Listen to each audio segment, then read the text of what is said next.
Approximately 600,000 people die each year from cancer in the US.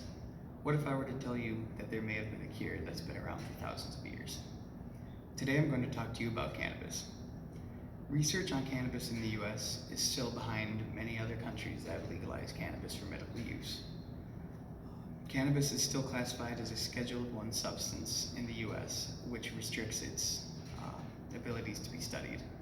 Currently, the only effects that cannabis can be studied for is the negative effects.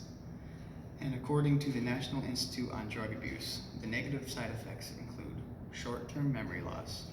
High levels of THC in the wax and oils have sent people to the ER because they panic, and the butane that is used to extract the oils have been known to create fires. However, to date, there has been no recorded deaths caused from cannabis, unlike alcohol and tobacco. Weed the People is a documentary which is now available on Netflix. It is about the cannabis industry and the medical properties that it has. According to Dr. Dan Peer, who is also known as Dr. Cancer, he has found multiple strains of cannabis that have been proven to be effective in creating cancer cells to commit suicide. However, only certain strains work with certain forms of cancer.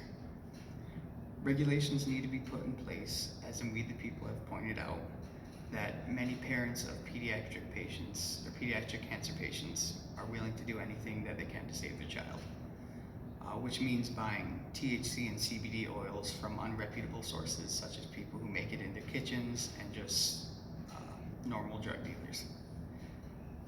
The dangerous aspect of this is that when it is unregulated, people dilute the THC oils with rubbing alcohol to make it cheaper, as it's a cheaper effect to cut the oils out of the plant, unlike butane.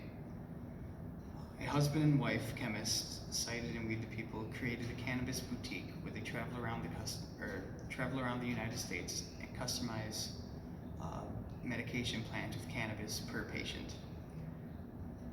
The DEA is currently processing applications to allow researchers to grow multiple strains of cannabis for scientific and medical purposes. Beforehand, the DEA was putting off these applications and perpetually delaying them. Dr. Sue, who's head of the Scottsdale Research Institute in Arizona, which studies cannabis, is leading the lawsuit against the DEA, as she claims her hands are tied,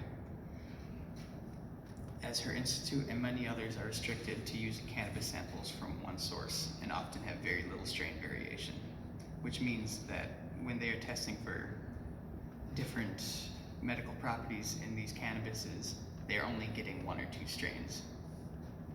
Another person who is helping the lawsuit is Attorney General William Barr. Unfortunately, today researchers can still only get cannabis samples from one source, which is the University of Mississippi, which is partnered with the National Institute on Drug Abuse and has been for the past 50 years. The best understood components of THC, of cannabis, are THC, CBD, and CBN. All of these components are unique to cannabis alone and cannot be found in any other plants. The two popular components are THC and CBD, which I'm sure almost everyone has heard of. However, the third and possibly the most important to medical research is CBN. It is found in older strains of cannabis, which means plants that have been harvested already and are left to dry for long periods of time, which is not usually considered wanted by the public, as it doesn't have high levels of THC like fresh plants do. However, this means that it's almost like a fermentation with the CBN. The CBN is a potent antibacterial component, may also be able to provide neurodegenerative conditions, appetite stimulant and glaucoma, anti-inflammatory, and many other diseases that are still being tested on.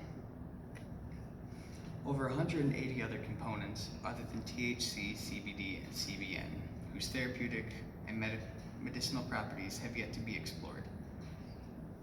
With the lift of the Schedule 1 drug placement on marijuana, all these research and all these components may be able to be found and have medical